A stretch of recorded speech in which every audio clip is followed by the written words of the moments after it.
I've always liked the snow. Ever since I was a little kid. Everyone would always complain about it. But the way I thought about it was, without the snow, you'd spend all of winter just staring at dead things. The snow comes down and covers it all up in pure white. It absorbs all sounds, leaves it all quiet. It's strange, but the snow, in and itself, provides warmth to me.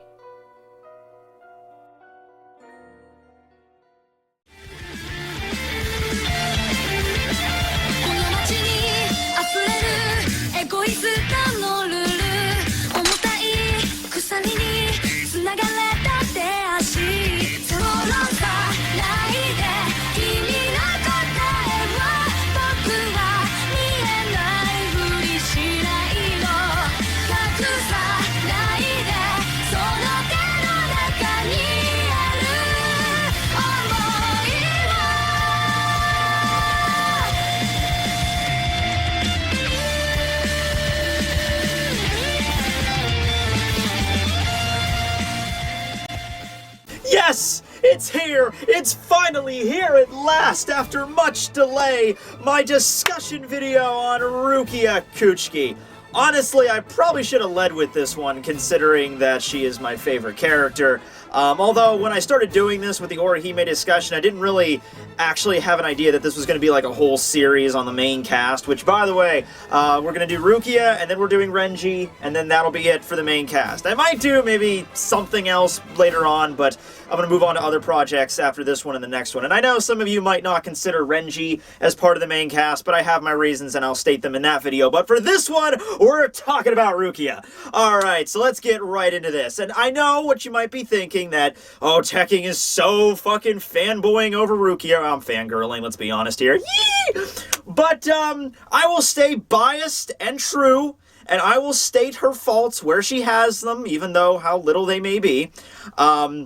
You can make a tit joke there quite easily, but I'm not going to because that's not my style. Okay, so, whereas we started with each of the arcs going in sequential order, Rukia is the first person on this this little series I've been doing where she was around way before the series started, because all the other characters, you know, Uryu, Chad, Ichigo, those stories began, you know, when they were in the Substitute arc. Well, Rukia is a Shinigami who is around 150 years old, and she's had an entire past before Ichigo was even born. So, let's start there. So, Rukia's story begins when her and her older sister Hisana Kuchiki died in the world of the living, got sent to Rukon District number 78, a place called Hanging Dog, and for some reason Hisana realized that she couldn't care for Rukia, so she just left her on the side of an alleyway and just kind of hoped that she would be fine.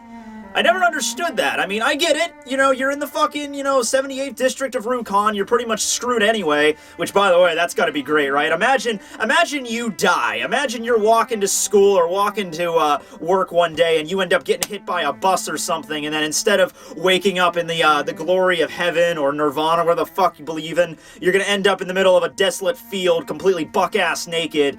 You know, you get up and people are around you, you're like, welcome to Rukon District 78, brother. Here, take a plow. Get ready to, till the fields tonight. We need to eat. And I'm like, okay, well, this isn't really fair, whatever. But I don't get why Hisana just left her. I mean, her excuse that Byakuya stated was, oh, she didn't think she could care for Rukia. But you just left her in, like, an alleyway. She could have just gotten, like, some random asshole could have been walking down the street fucking drunk and just like, oh, baby, okay, and then just kicked her. I mean, I'm just saying, Hisana, I don't think this is the smartest move for you here. Anyway, after Hisana eventually met Byakuya, they go off and get married, and she spent the rest of her life trying to find Rukia, but she passed away of an unidentified illness beforehand. Yeah, also you can get sick and die in the Soul Society, so, afterlife kind of sucks. But Rukia did not let this deter her. She eventually became quite a adept little rapscallion, being able to steal shit from the surrounding areas, and she eventually met up with Renji and his little group of, delinquent friends, and not really delinquents, they're just kids being raised in a very violent environment, and that's one great thing about Rukia's character. She is great at dealing with the hand that she is dealt, okay? She's not the kind of person that is just going to, sit and whine and cry and just break down emotionally over the bad shit that happens in her life, okay? And this is the first instance, you know, she has to be raised in this horrible environment where she basically has to fend for herself at a very young age, but she doesn't complain. She gets strong, she gets the skills needed, you know, to thieve and take all the shit that she needs, and this continues onward in later in life when she eventually, her and Renji join the Shion Academy and they become Soul Reapers, and she gets, you know, drafted in by the Byakuya Kuchiki's house. And once again, even in this situation where Byakuya does not really treat her, you know, at all, really. He just kind of ignores her for, like, I think it was like 40 plus years where he doesn't even, like, speak to Rukia. And once again, she doesn't complain about this. She doesn't try to do anything really to change it, which is maybe a little bit of a fault. She just kind of, you know, accepts, like, okay, this is just the way it is. I'm just going to deal with that the way it is and move on with my life. And then eventually Rukia, after joining the Kuchiki clan, she gets basically an express graduation from the Shinon Academy, and she joins the 13th Division. She has the skills, apparently, to be a vice captain or at least a seated officer at this point, but Byakuya, you know, was discussing, I guess, talked with Uketake, like, hey, I don't want her in this because I don't want her to be in danger, blah, blah, blah. Okay, so she's drafted into the 13th Division under Uketake. She's just like a normal foot soldier, but she still has, you know, on good terms with Uketake and Kai and the lieutenant, and then Kioni and Sentaru, they all just kind of know each other, even though she's just a normal foot soldier, and they go off on that one expedition once where Rukia has to end up killing Kaien, kind of like a mercy kill, because he got afflicted by Metastasia, that hollow that possessed him. And, yeah, so that was pretty fucked up. But then after that, we can pretty much skip directly to the current events of the series, where she, is sent to Karakura Town as just a routine, you know, expedition kind of unit, just, like, exterminating hollows. I guess the Shinigami just kind of take turns doing this. And she arrives there, and then she meets Ichigo, and her life is turned upside down. And I think we all know the story from there. So now we can get on more to what she contributed in each arc. Now, I'm sorry, I just, like, that moment when Ichigo and Rukia are, like, conversing in the alleyway, oh my god, that is just great. I mean, I love those two together. They should really be...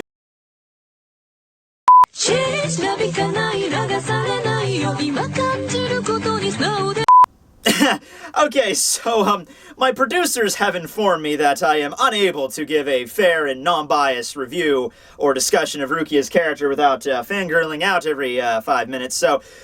due to their recommendation, I'm now going to strap on this electrical shock collar that will be triggered every single time I go on a rant about Ichirukia, or, you know, how kawaii she is, or whatnot. What was they said it was 60 volts or 60 amps? Whatever, doesn't matter. I guess we should test it out, though, to make sure it works. Okay, so, oh, that one episode, thank you at the end of the Reigai invasion arc where they're ice skating and they're holding hands. I mean, my god, Ichigo, you should have kissed her right there. It would have been so... Yeah, it works. So during most of the substitute arc, Rukia serves as sort of the mentor to Ichigo, teaching him how to do his Shinigami duties. There was even a couple more scenes added in the manga that were actually not in the anime. There was actually one chapter where Rukia actually hooks up like a baseball pitching machine, and then Ichigo has his like a baseball bat trying to practice how to hit hollow heads. You know, so there's different kinds of, you know, they expand upon this more in the manga on his training, but you know, she's still sort of the mentor figure, and like I said, you think with her backstory, Rukia would be much more like of a hard ass, you know, but she's not, you know, she's still very compassionate to the people around her.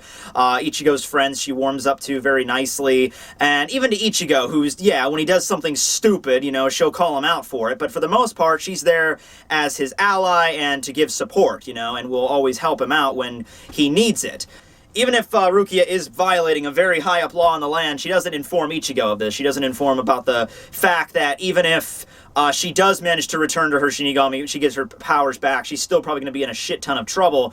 She doesn't tell Ichigo. She doesn't want him to worry or anything like that. So that's very, you know, that gives, you know, air to the compassionate side of her character.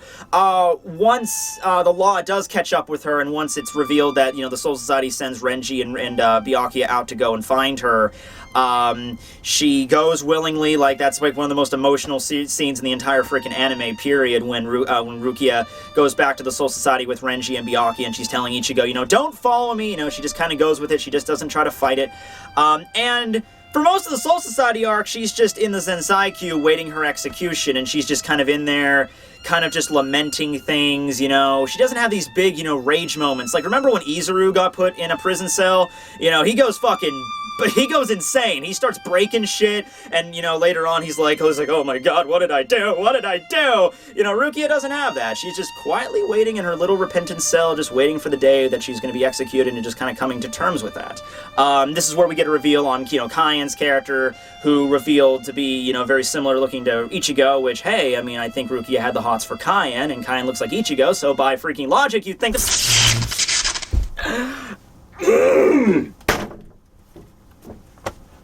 they belong together. Honestly, though, I have to say that unlike a lot of other characters that I've discussed on here, Rukia's character doesn't really go through a huge amount of change beyond the Soul Society arc. The next big part that really is that really big turning point for her character is when she's rescued from the Sokyoku by Ichigo, and Ichigo basically just tells her just to shut up and just let him rescue her. Like, it's okay. This is wrong. You don't have to keep, like, accepting it that it's okay that you should die or whatever. It's not right. You're gonna be saved, and just kind of deal with it. And Rukia comes to terms with this, and I think that's just one point for her character. Like, she realizes, you know, I don't have to do this anymore. I have friends that can help me and support me. I don't have to shoulder all this shit by myself anymore, basically. You know, I just don't have to accept the fact that I have to die now because of shit that happened in the past or for whatever reason, because that's how Rukia justified it. The reason that she believed that it was okay for her to die, it wasn't so much because of her giving her powers to Ichigo, which was a capital offense. It was more because of the whole shit with Kayen and everything, and, you know, that's the reason why it was justified that she deserved to die, and then Ichigo showed her that it's not the case. And then, of course, we have that good, tearful goodbye at the end of the Soul Society arc, and, yeah, her character pretty much has stayed relatively the same throughout from that point onward. It hasn't really altered all that much in terms of the way she treats other people, the way she treats Ichigo, whatever. Next big point to bring up, of course, is her battle against Aranjero in the Wakamundo arc. Aranjero just happened to be, basically just by accident, happened to absorb the one person that Rukia cared about, like, the most. So, it's like, I guess Aranjero was like, oh shit, Rukia Kuchiki's come here? Wow, this is perfect. I'm fighting her. I am fighting her. That is, like, the perfect matchup. Damn.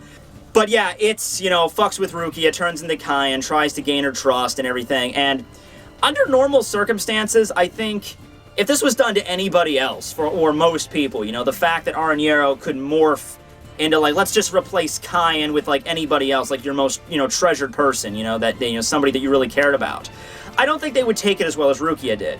Rukia went into, like, the kind of blind fit of rage, but after that, she kind of simmered down, and she was just like, I won't let you anymore, I'm gonna kill you to avenge Kayen, or whatever, to, you know, just, you're disgracing his memory.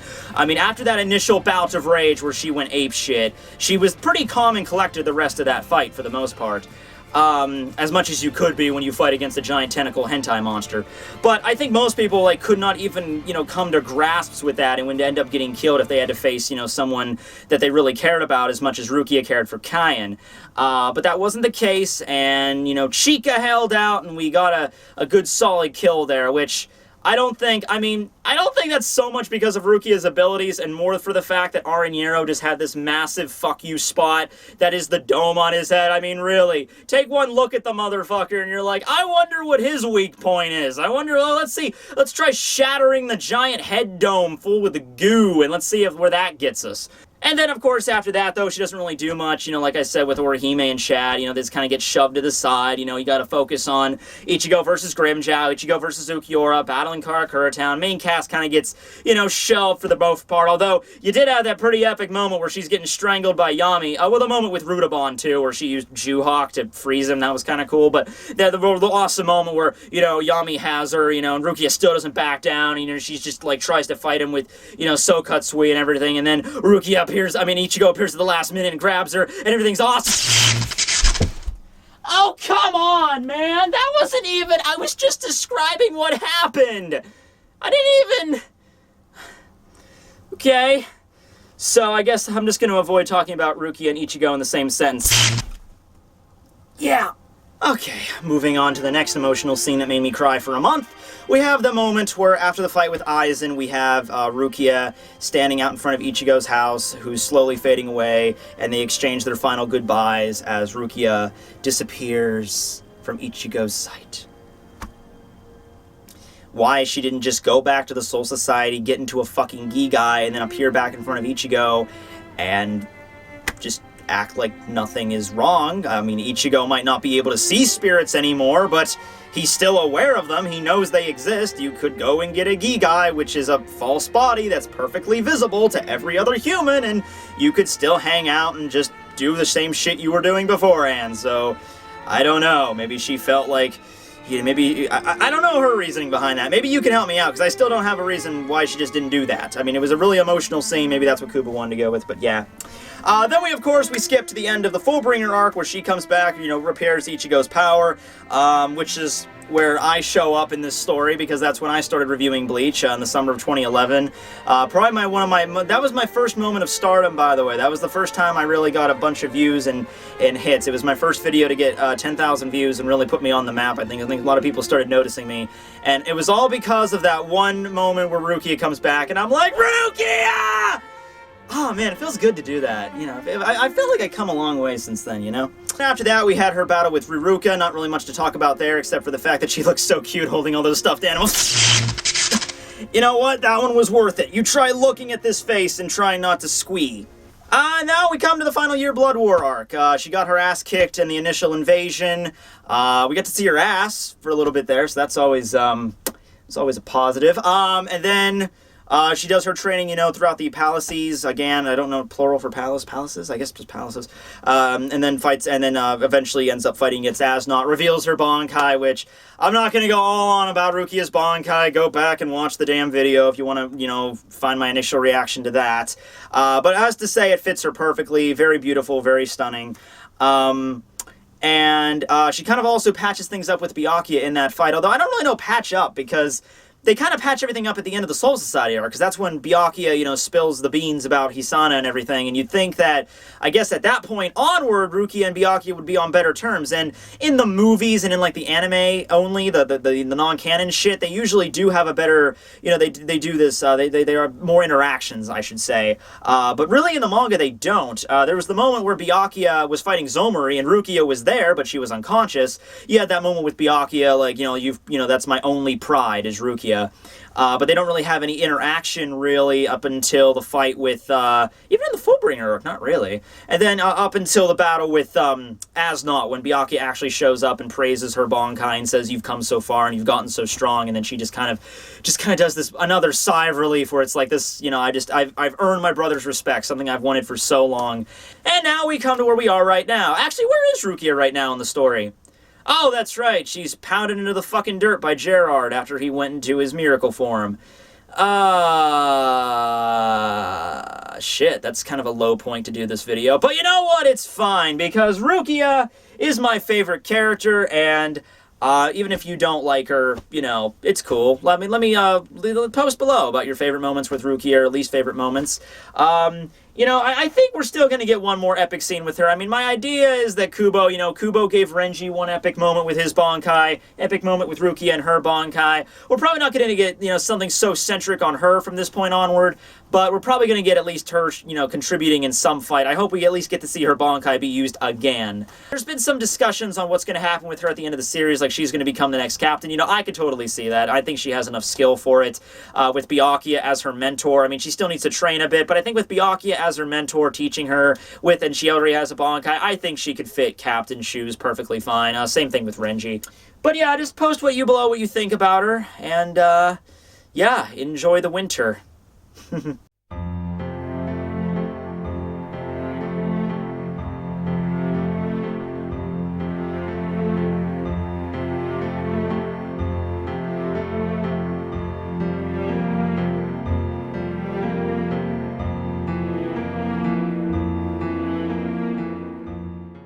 Also, discussing one last thing of great importance before I leave, that bang that she's got in front of her face, how does that work? In the middle of pitched combat, you always have that one strand of hair that's always right in front of, well, several strands of hair, the bang that's just laying right there. I don't get it. It's got to take her at least a couple hours of prep time in the bathroom to get all that set before she goes into Oh, I'm thinking about Rukia in the bathroom. Okay, hey. That time I wasn't being a fanboy. That time I was just being a pervert. Okay. Is that acceptable? Oh. Alright then. So anyway, talking about her ass.